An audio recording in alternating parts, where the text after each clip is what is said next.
Shalom semuanya, saya bahagia sekali mendengar bagaimana saudara di New York dipelihara Tuhan, disertai Tuhan secara ajaib.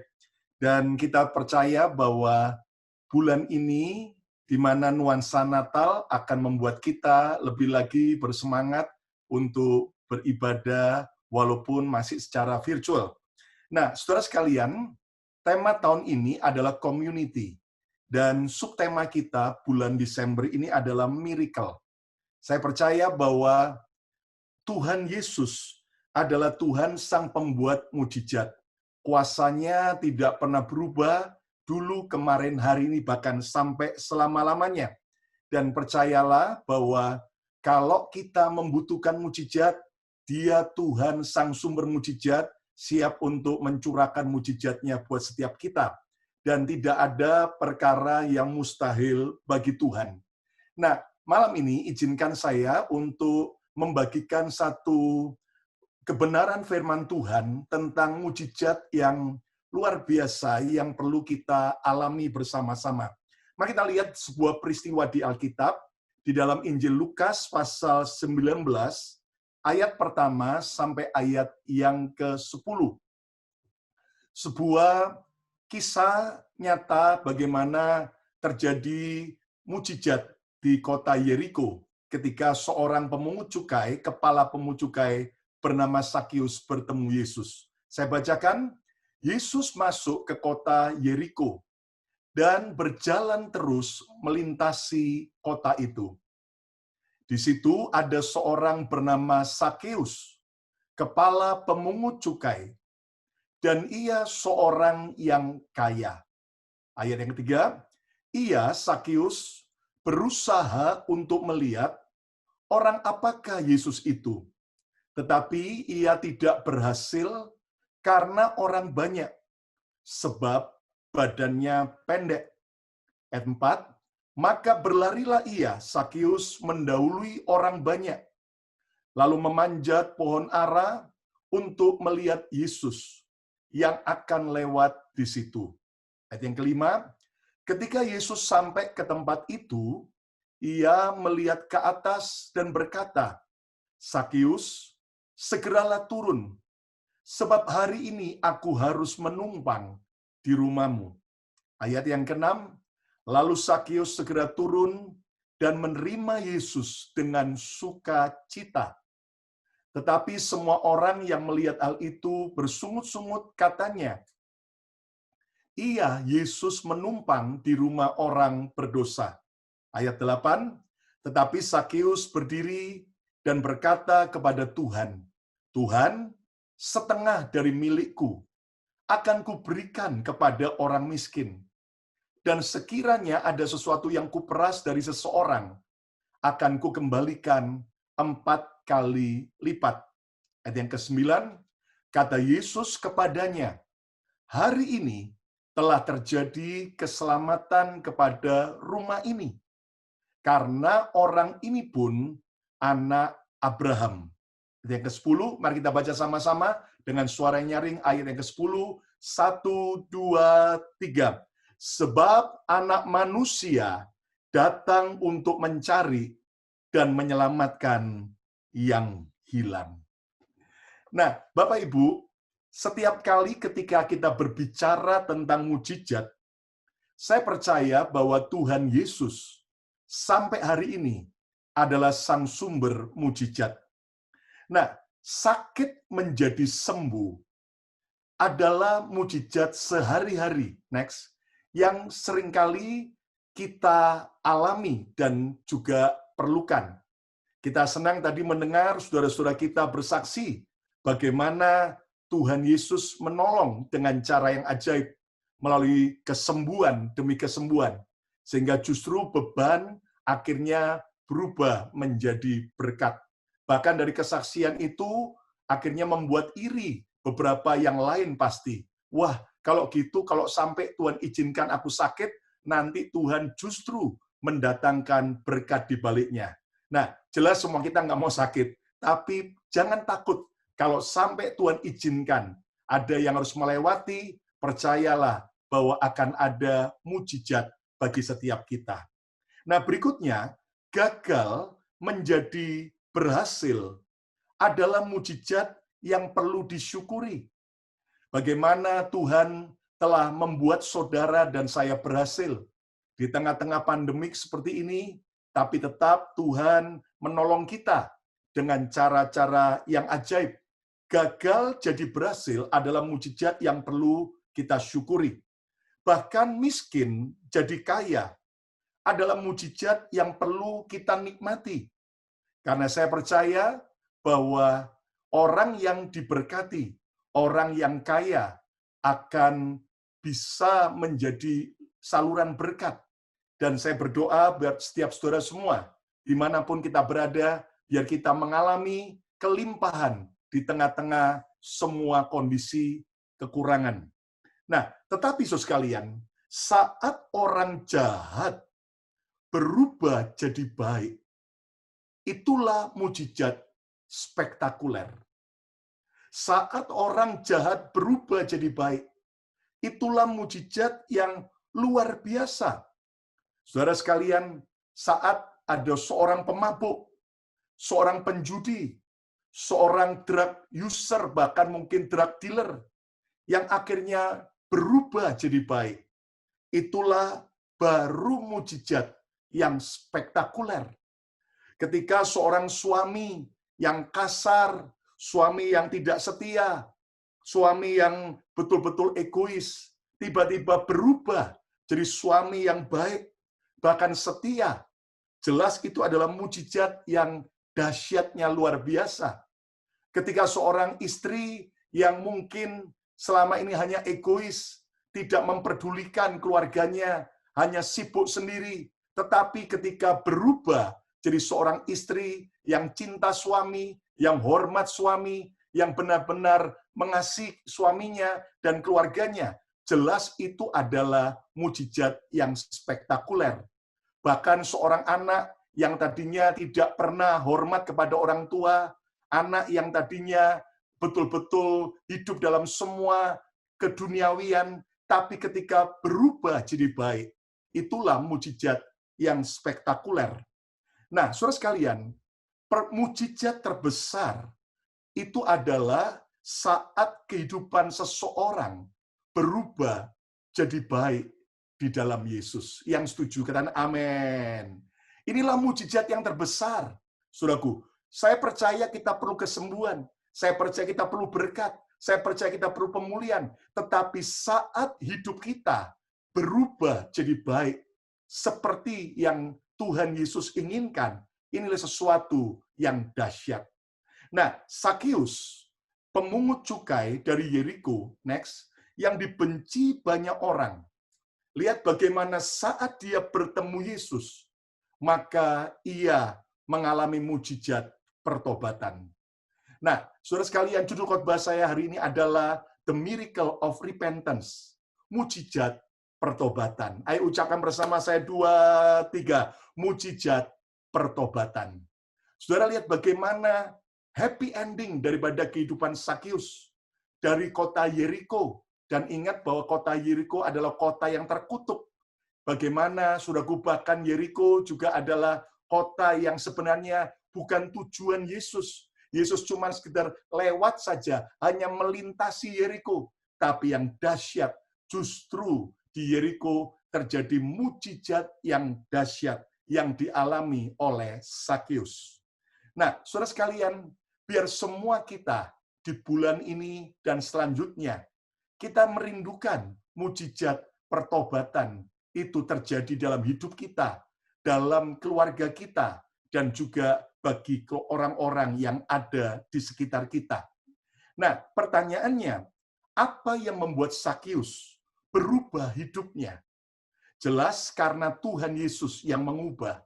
Tetapi kalau kita pelajari dari ayat-ayat yang kita simak tadi, ada bagian yang Tuhan lakukan, tetapi ternyata ada juga bagian yang Sakius harus lakukan.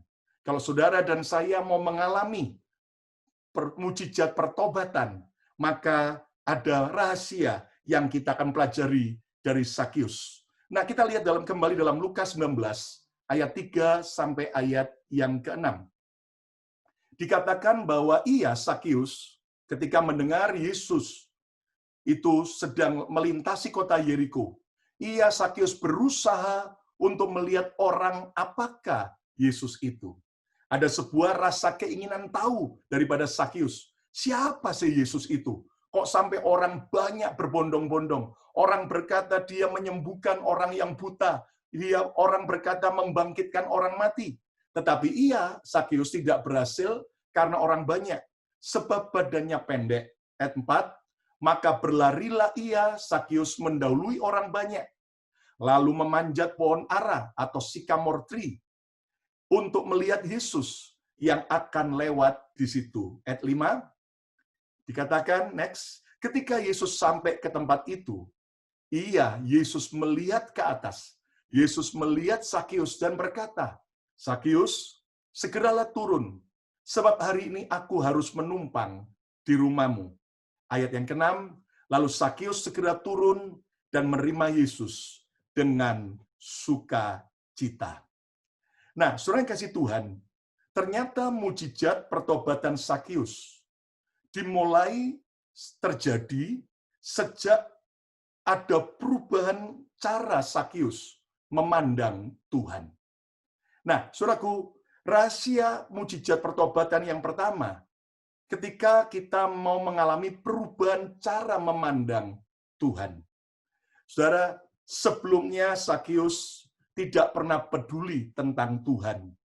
Sebelumnya Sakius tidak pernah merindukan tentang Tuhan.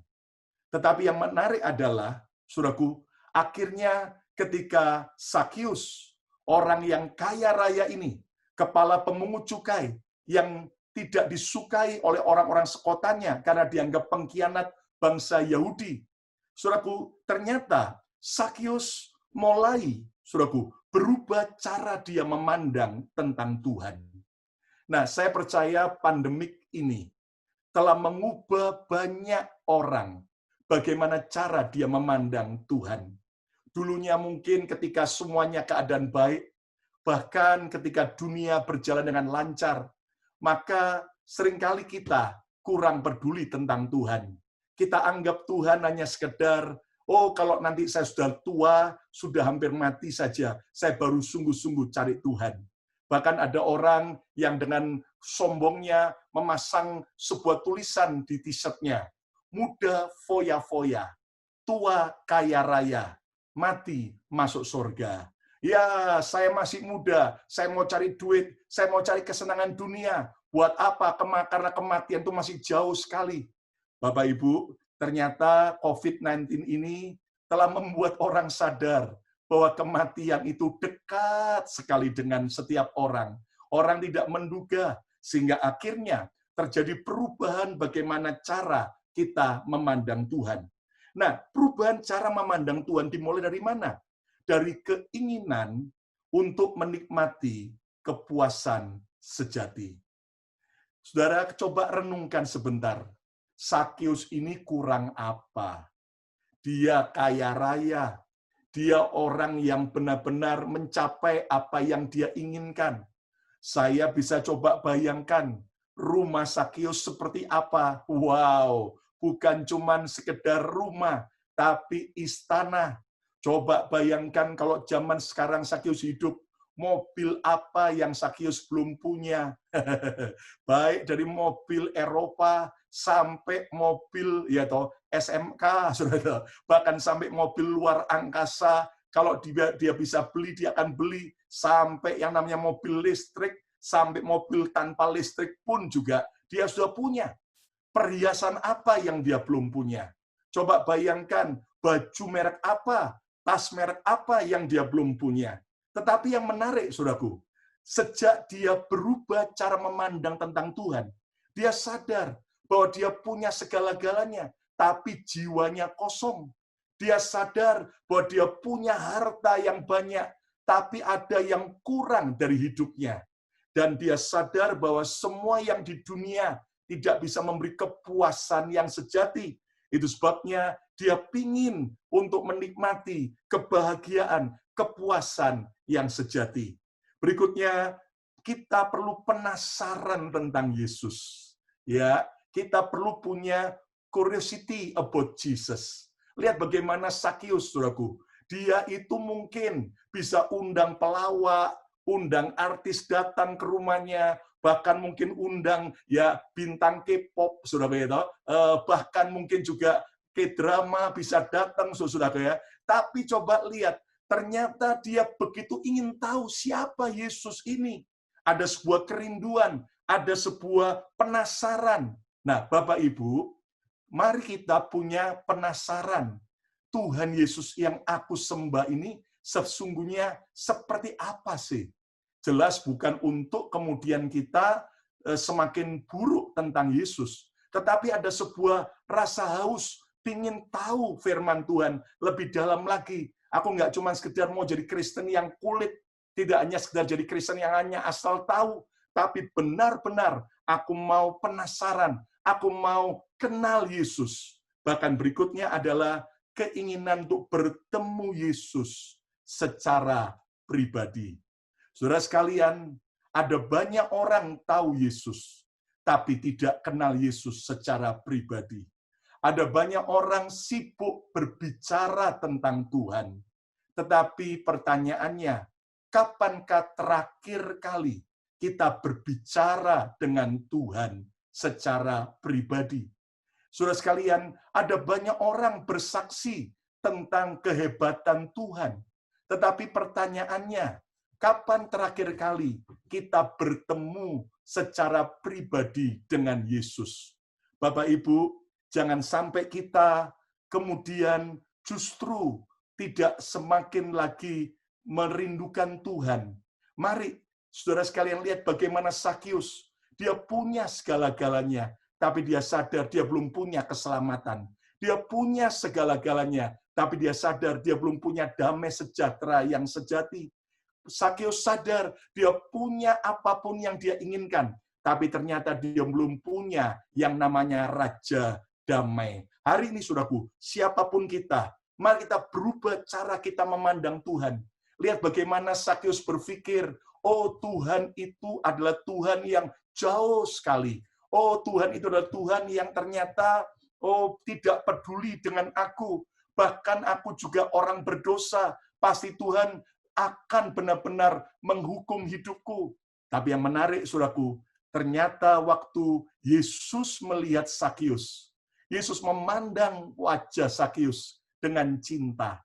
Saya percaya malam hari ini juga, walaupun saudara kita bertemu secara virtual, tapi lihat wajah Pastor Yongki. Lihat wajah saya, kami mengatakan Tuhan mengasihi saudara. Katakan amin. Yesus mencintai saudara.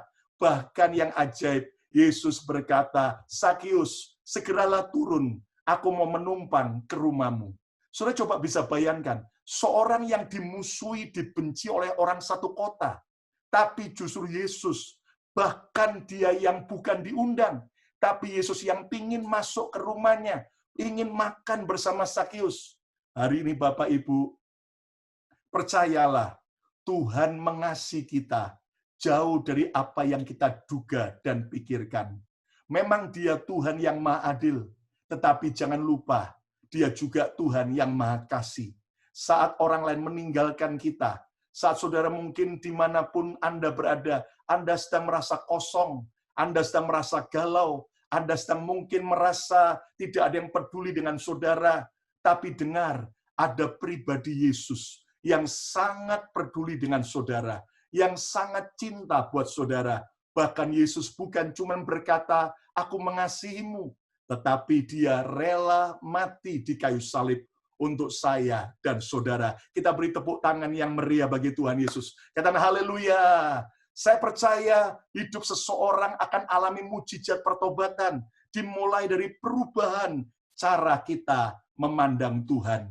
Jangan berpikir Tuhan ini adalah Tuhan yang tukang darah tinggian, dikit-dikit marah, dikit-dikit memukul. Tapi percayalah, dia juga Tuhan yang penuh kasih. Dia Tuhan yang sungguh-sungguh mengasihi kita. Katakan amin. So sekalian, yang kedua, rahasia mujizat pertobatan kembali kepada Sakius. Sekarang kita lihat Lukas 19 ayat 2 sampai ayat lompat ayat 7. Dikatakan di situ, di Yeriko, ada seorang bernama Sakius, kepala pemungut cukai. Ia seorang yang kaya. Dalam bahasa Inggrisnya, a very important tax collector. Jadi Sakius ini orang yang sangat penting dalam soal untuk pemungut pajak. Lompat ayat 7. Tetapi semua orang yang melihat hal itu bersungut-sungut.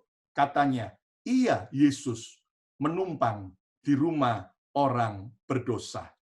Saudara sekalian, mujizat pertobatan Sakius. Setelah yang pertama dimulai dari dia mengalami perubahan cara memandang tentang Tuhan.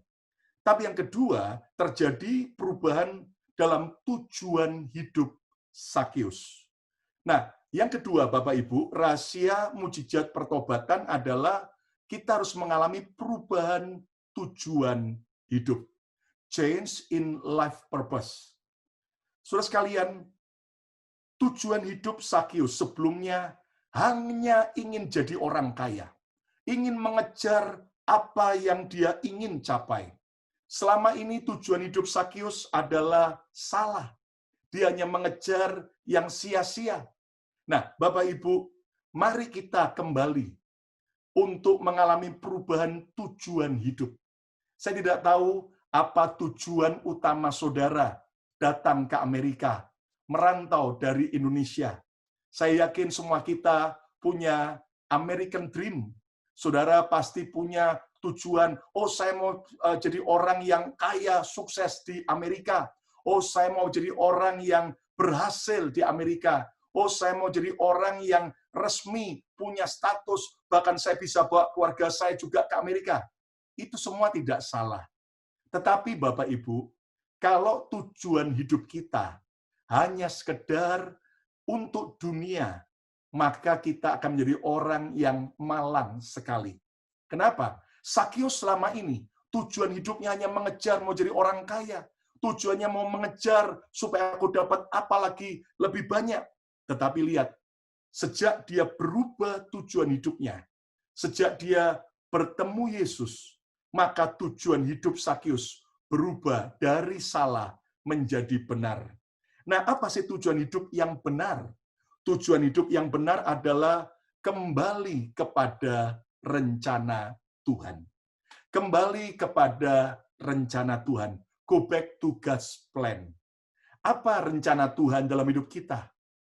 Untuk apa Tuhan Yesus menyelamatkan kita? Untuk apa Tuhan menebus kita? Untuk apa Tuhan membawa saudara ke New York? Untuk apa Tuhan melahirkan kita di dunia? Kalau cuma hanya sekedar untuk kerja, cari duit, untuk sekedar supaya aku punya keluarga bahagia, saudaraku, jelas kita sudah meleset dari rencana Tuhan. Alkitab jelas berkata, kita diciptakan untuk kemuliaan Tuhan. Jadi saudaraku, ternyata kita diciptakan dengan sebuah rencana yang agung. Dan kita juga harus mengerti tujuan hidup yang benar adalah mengejar apa yang Tuhan suka. Tidak hanya sekedar mengejar apa yang kita suka, tetapi mengejar apa yang Tuhan suka. Saudara, ibarat seperti gelas ini. Saudara, lihat bagaimana gelas ini didesain, diciptakan, ya kan? Dan saudaraku, seandainya pendesain gelas ini telah menciptakan demikian bagusnya, lalu kemudian ada orang memakai gelas ini untuk, maaf kata, pispot, sebagai, maaf kata, untuk tempat kencing. Maaf kata, saudaraku, kita ketika tahu itu, kita akan menjauhi, betul nggak? Ih, jorok. Ya, kenapa? Karena ternyata gelas ini tujuan diciptakan bukan untuk pispot, bukan tempat kencing, tetapi untuk tempat minum. Nah, lalu kemudian seandainya gelas ini diisi dengan yaitu air, maka jelas kita berkata, wow, tujuannya cocok. Tapi seandainya gelas ini diisi dengan wine yang mahal, maka jelas, saudaraku, gelas ini akan bernilai luar biasa. Nah, apa tujuan hidup kita selama ini? Apakah kita cuma mengejar popularitas? Apakah kita cuma mengejar yang namanya aku mau jadi orang yang kaya, aku mau jadi orang yang benar-benar mencapai impianku?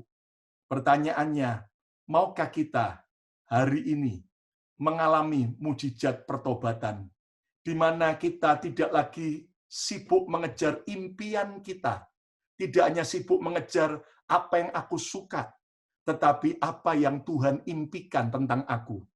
Apa yang Tuhan suka aku lakukan. Dan inilah yang Sakyus alami. Nah, Bapak Ibu, saya mau memberikan sebuah kesaksian dari kisah hidup seseorang yang hidup pada tahun 1788 sampai 1850. Wow, lama sekali. Orang ini bernama Adoniram Judson. Nah, saudaraku, Adoniram Judson, ayahnya adalah seorang pengkhotbah Amerika, di mana jelas sang ayah dan ibu mendoakan dan merindukan agar anaknya Adoniram Judson kelak menjadi seorang hamba Tuhan. Dan sejak kecil Adoniram Judson sudah begitu banyak hafal ayat Alkitab. Bahkan dia, saudaraku, mengagumkan banyak orang. Karena sejak usia 3 tahun, dia sudah bisa mengatakan ayat-ayat firman Tuhan di depan publik. Tetapi yang terjadi saat Adoniram Judson kemudian bertumbuh menjadi seorang remaja dan dia masuk kuliah. Ternyata, saudaraku, saat Adoniram Judson kuliah di College of Rhode Island, Amerika, ya, dan kalau sekarang itu adalah Brown University yang ada di Rhode Island. Saudaraku, ternyata Adoniram Judson dia bertemu dengan seorang temannya bernama Jacob Ames. Dan Jacob ini seorang ateis yang akhirnya mempengaruhi Adoniram untuk tidak lagi mempercayai Tuhan. Dan akhirnya Adoniram menyatakan diri bahwa dia jadi orang ateis. Dia tinggalkan Tuhan. Jelas itu membuat orang tua daripada Adoniram begitu sedih dan marah. Sampai akhirnya ketika, saudaraku, orang tuanya berusaha membawa anaknya kembali kepada Tuhan, maka Adoniram mentertawakan dan menghina, bahkan meninggalkan rumah kedua orang tuanya. Tetapi saudara sekalian, orang tuanya terus mendoakan anaknya. Sampai akhirnya tahun 1808, saat Adoniram Judson sudah berhasil menjadi seorang yang bekerja dengan sukses. Apa yang terjadi pada tahun 1808? Adoniram Judson sedang berkunjung ke kota New York, ke kota Manhattan. Wow, rupanya ini kesaksian berkaitan dengan kota di mana saudara tinggal. Nah, rupanya Adoniram di antara urusan-urusan pekerjaannya, maka sore itu dia datang ke sebuah hotel. Dan ketika dia masuk ke resepsionis, maka pemilik hotel berkata kepada Adoniram, "Maaf Tuan, hotel kami sudah penuh, hanya sisa satu kamar yang kecil dan kurang bagus. Kalau Tuan mau, silahkan." Adoniram Judson berkata, "Oh, nggak ada masalah. Saya cuma perlu satu malam saja. Tapi maaf Tuan, di sebelah kamar daripada kamar yang kosong itu, ada seorang yang sedang sakit parah dan sekarat. Kalau Tuan tidak keberatan, asal dan Tuan tidak terganggu, Tuan boleh saja. Tapi jelas orang yang di sebelah kamar itu betul-betul sedang menahan sakit karena dia sudah pada tahap terakhir daripada penyakitnya." Maka mendengar itu Adoniram Judson yang seorang ateis, dia ketawa. "Saya tidak takut dengan kematian. Saya tidak percaya dengan yang namanya kematian. Tidak masalah, saya akan tinggal di kamar tersebut." Dan apa yang terjadi sekalian? Betul. Akhirnya Adoniram Judson masuk ke kamar kecil itu. Walaupun tidak terlalu rapi, dia bilang, "Well, nggak apa-apa, cuman satu malam saja." Ketika dia membaringkan tubuhnya di kamar tersebut, dia begitu kaget. Karena di kamar sebelah, yang rupanya hanya berbatas papan kayu yang tidak terlalu tebal, Adoniram Judson mendengar erangan, teriakan, kesakitan dari penghuni kamar sebelumnya. Tetapi Adoniram tidak mau komplain, karena dia harus konsekuen dengan apa yang dia katakan kepada pemilik hotel. Jadi saudaraku, Adoniram dia coba tidur, tapi ternyata dia tidak bisa tidur. Karena erangan yang sangat menakutkan, sebuah teriakan kesakitan, dan sebagainya. Dan itu terjadi sepanjang malam, sampai Adoniram tidak bisa tidur. Tetapi menjelang subuh, mendadak suara kesakitan dari kamar sebelah terdiam. Adoniram Judson berpikir, kalau orang itu mungkin tidur atau meninggal. Lalu Adoniram tetap tidur, dan pada waktu besoknya dia bangun, dia siap untuk check out dari hotel itu. Ketika dia turun ke resepsionis, maka pemilik hotel berkata, "Maaf Tuan, kalau semalam Tuan terganggu oleh suara kesakitan di kamar sebelah. Dan orang itu sudah meninggal." Lalu Adoniram Judson kaget, dan kemudian dia tanya, siapa nama orang itu yang meninggal? Lalu kemudian pemilik hotel dia mencari data dan disebutkan, nama yang meninggal adalah Jacob Ames. Dia kaget, loh itu kan Jacob Ames. Dia adalah teman saya kuliah yang telah mengajak saya untuk meninggalkan Tuhan dan berubah menjadi ateis.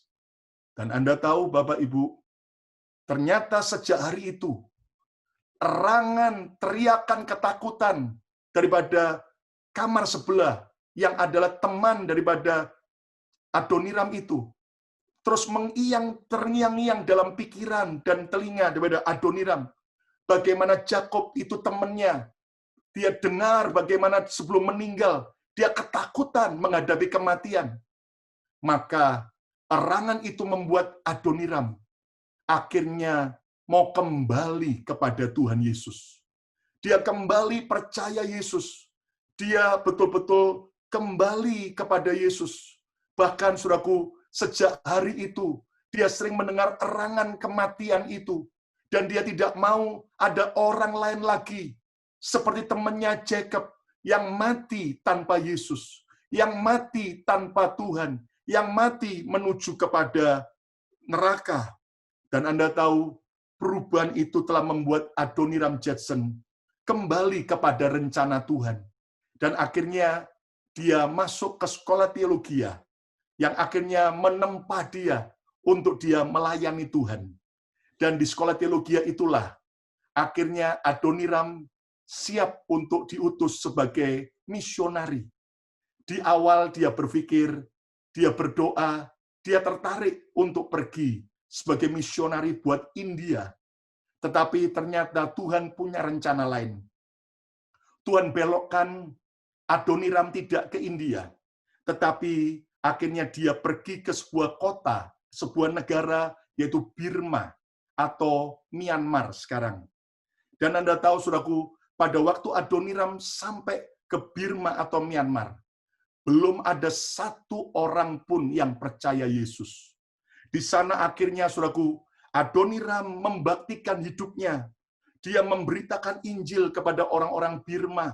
Bahkan akhirnya dia menerjemahkan Alkitab ke dalam bahasa Burma. Dan Anda tahu, Adoniram Judson setia selama 38 tahun. Dia akhirnya menjadi misionari, membawa orang-orang kepada Yesus. Dan pada saat Adoniram Judson meninggal, ternyata sudah ada 63 gereja dan lebih dari 7.000 orang percaya Yesus. Beri tepuk tangan yang meriah bagi Tuhan. Wow, lihat buah pelayanan daripada Adoniram Judson. 7.000 orang percaya Yesus. 63 gereja. Dan hari ini kalau Anda lihat data, ada lebih dari 6 juta orang Kristen yang ada di Myanmar. Dan semua tidak lepas daripada perubahan tujuan hidup seorang yang bernama Adoniram Judson. Dari seorang yang ateis, yang meninggalkan Tuhan. Tapi saat dia bertemu Yesus, hidupnya berubah. Haleluya. Bukan berarti saya berkata pada setiap saudara yang menyaksikan, yang mendengar khotbah ini, selesai ini semuanya nggak usah kerja, semua jadi pendeta. Enggak. Setiap kita punya panggilan beda-beda. Tapi walaupun Anda sebagai seorang pebisnis, Anda seorang karyawan, Anda orang profesional, atau ibu rumah tangga, atau student, siapapun kita, tapi mari tujuan hidup yang benar adalah hidup untuk memuliakan Tuhan. Hidup untuk membawa jiwa-jiwa datang kepada Yesus. Hidup untuk melayani Tuhan. Yang mau katakan amin. Katakan haleluya. Nah, Sakius mengalami mujizat pertobatan sejak dia mengalami perubahan tujuan hidup. Yang ketiga, Bapak Ibu, rahasia mujizat pertobatan kembali pada Sakius, Lukas 19 ayat 8 sampai ayat 9. Tetapi Sakius berdiri dan berkata kepada Tuhan, Tuhan, setengah dari milikku akan kuberikan kepada orang miskin. Bukan moga-moga, tapi pasti setengah dari milikku aku akan berikan kepada orang miskin.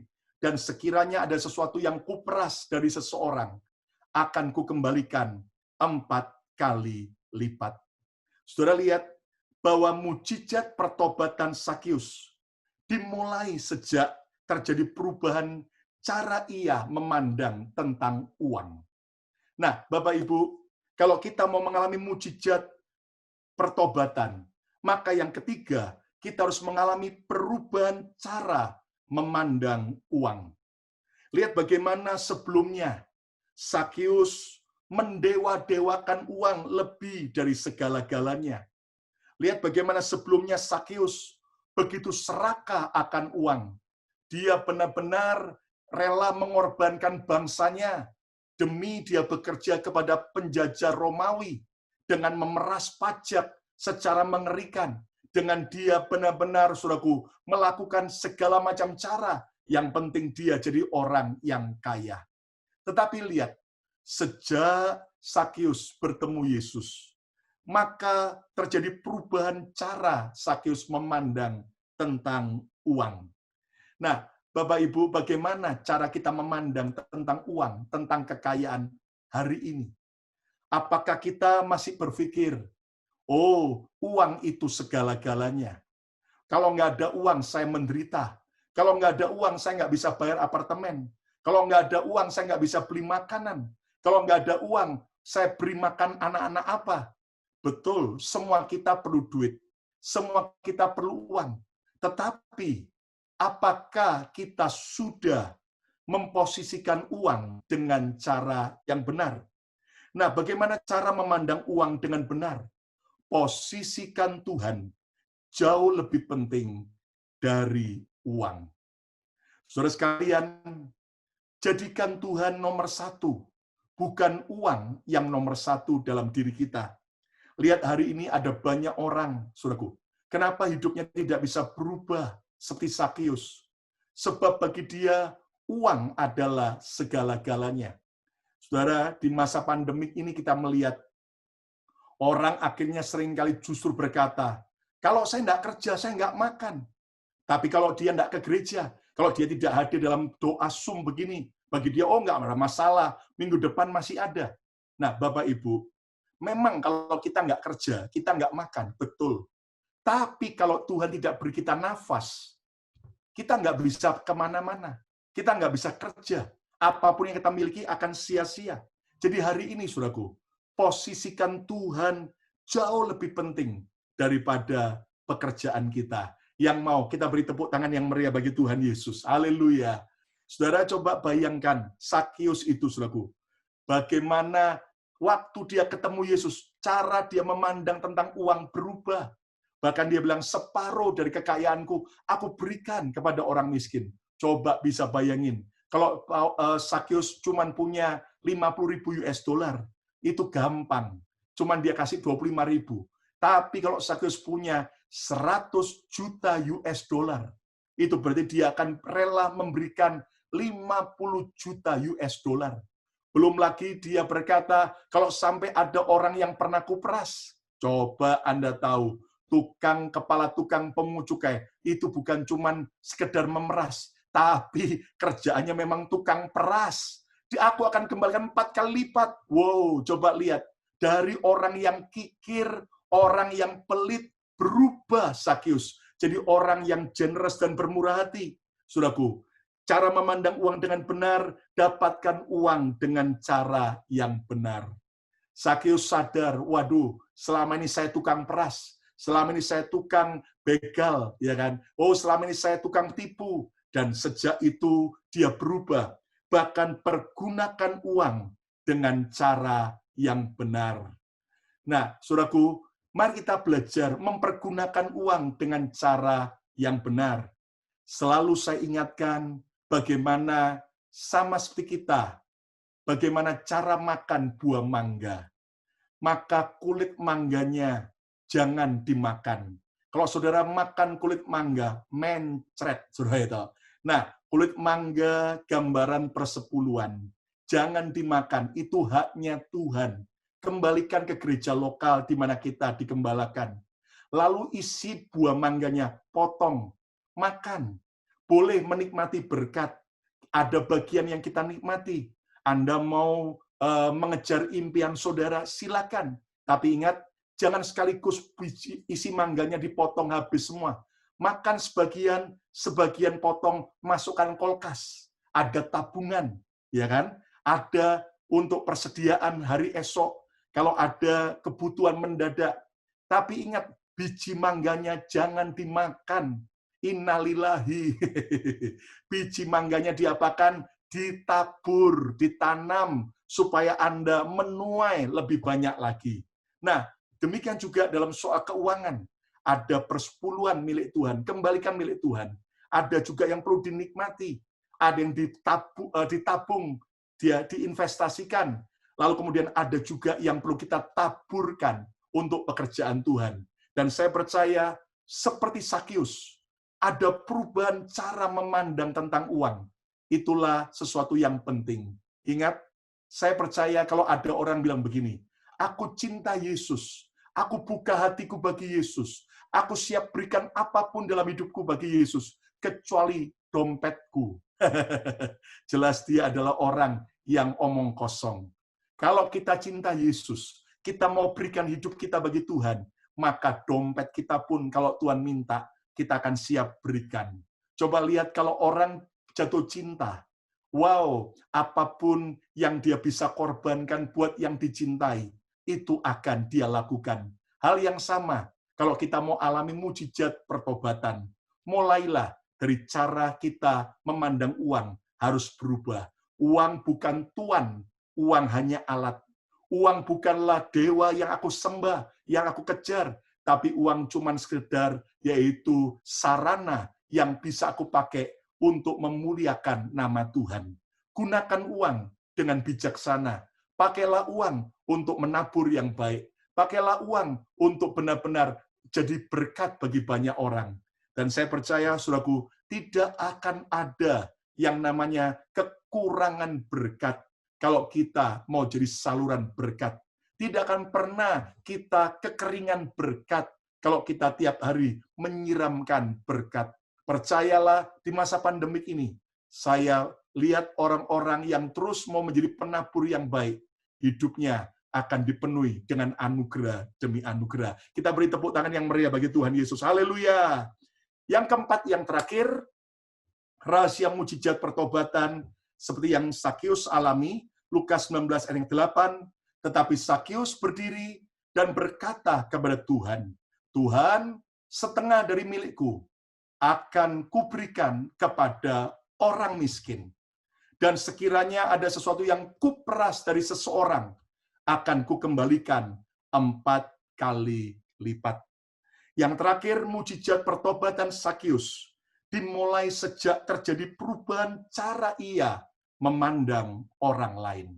Bapak Ibu, mari kita mengalami perubahan cara memandang orang lain.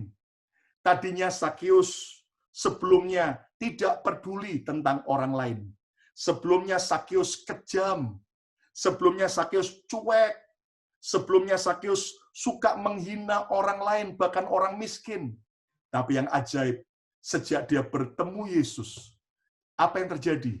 Dia mengalami perubahan cara memandang orang lain. Dia mulai memandang orang miskin sebagai orang yang perlu untuk ditolong.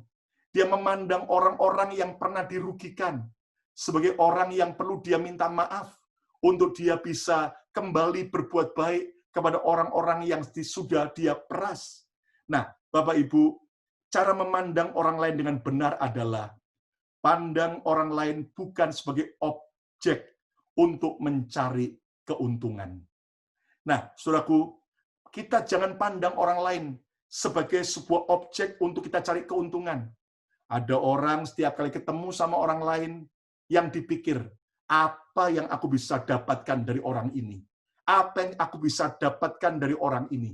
Nah, jelas orang ini adalah orang yang menjadikan orang lain sebagai objek untuk cari keuntungan. Nah, jangan Bapak Ibu. Tapi bagaimana kita memandang orang lain? Apa yang aku bisa tolong bagi orang itu? Apa yang bisa aku lakukan supaya orang itu lebih baik lagi? Bahkan berikutnya, jangan pernah merugikan orang lain. Dan juga jadilah berkat bagi orang lain. Nah, saudara sekalian, inilah yang kita harus alami, perubahan cara pandang kita tentang orang lain. Dan saya bersaksi, Bapak Ibu, bagaimana ketika ada orang-orang yang bahkan merugikan kita, kita tidak boleh memandang mereka dengan kebencian, tapi dengan kasih, bahkan bukan cuma mengampuni, tapi Yesus mengajar, berkatilah orang yang telah membenci kamu. Saya masih ingat sekitar 5 tahun yang lalu, salah satu big fan gereja BMC Philadelphia, waktu itu masih belum permajaan seperti sekarang, saudaraku, salah satu big fan itu sedang dipersiapkan untuk hari Minggu dipakai. Jadi Sabtu itu, saudaraku, diparkir ke sebuah tepi jalan yang aman, tempat yang tidak jauh dari rumah daripada sang driver. Nah, rupanya sore itu saya mendapat laporan mobil gereja ditabrak oleh mobil lain. Padahal posisi parkirnya baik, tapi mobil big van gereja itu hancur. Dan ternyata penabraknya seorang Amerika yang ternyata asuransi mobilnya bermasalah. Dan Anda tahu biaya perbaikan daripada big van gereja itu sejumlah $5.000. Cukup besar, padahal mobil sudah agak tua waktu itu, tetapi saudaraku, benar-benar hancur. Dan rupanya dari pihak asuransi penabrak, akhirnya karena ada masalah, pihak asuransi penabrak tidak mau mengganti. Saudara-saudara, dalam keadaan begitu, apa yang terjadi? Gereja tetap harus keluar biaya $5.000 untuk perbaikan big van. Sementara ada pihak pengacara dari asuransi gereja yang mencoba untuk meminta pertanggungjawaban dari si penabrak. Dan akhirnya si penabrak bersedia untuk berjanji membayar ganti rugi dengan cara mencicil. Tetapi setelah terjadi kesepakatan, rupanya si penabrak ingkar janji. Dia tidak pernah mengirimkan cicilan. Dan Anda tahu, saudaraku, itu pihak pengacara daripada asuransi mencoba cari apa yang bisa untuk diambil dari orang itu. Ternyata si penabrak tidak punya properti pakai nama dia pribadi. Juga tidak ada jumlah tabungan yang cukup di tabungannya. Maka ketika saya diberi kabar begitu, saya berkata, oke, kita putuskan, kita ampuni saja, kita doakan, dan saya memberkati penabrak itu. Dan kita tidak kutuki, tapi saya berkata, Tuhan, tolong kasihani si penabrak itu. Mungkin dia betul-betul nggak punya duit, Tuhan. Berkati dia, supaya satu hari ketika dia diberkati, dia akan membalas untuk membayar kembali tanggung jawabnya. Sudah, saya selesaikan doa itu dengan istri, dan saya lupakan. Dan Anda tahu, saudaraku, bahkan peristiwa itu sudah terjadi cukup lama, 5 tahun yang lalu. Ternyata beberapa bulan kemarin, kami terima 2 cek. Yang satu 1.500, yang satu 2.500, yang satunya jumlahnya 1.000. Jadi total 3.500. Dan ternyata orang penabrak itu minta maaf dan membayar 3.500. Dan dia janji sisanya akan dicicil. Wow, pada waktu saya melihat 2 cek itu, saya bilang terima kasih Tuhan. Ternyata ketika kita dirugikan oleh orang lain, kalau kita belajar mengampuni, memberkati mereka, maka percayalah Tuhan itu pasti satu kali akan menolong dengan cara ajaib. Jadi Bapak Ibu, hari ini mari kita belajar percaya. Kita harus berubah cara memandang orang lain. Kalau ada orang yang pernah menyakiti kita, lepaskan pengampunan. Kalau lihat orang lain diberkati, jangan iri dan kemudian menjatuhkan. Kalau lihat orang lain dipakai Tuhan, justru kita support, kita dukung. Jangan kita justru memandang orang lain dengan cara yang salah. Dikatakan bahwa kita harus jadi terang dunia. Dan untuk jadi terang, kita tidak perlu sibuk untuk mematikan, meredupkan terang orang lain. Tetapi kita cuma sibuk untuk agar terang kita percaya. Maka nanti Tuhan akan memakai kita jadi berkat luar biasa. Nah, Sakyus mengalami mujizat pertobatan yang akhirnya adalah mujizat spektakuler. Kesimpulannya, alami mujizat pertobatan sama seperti yang Sakyus alami.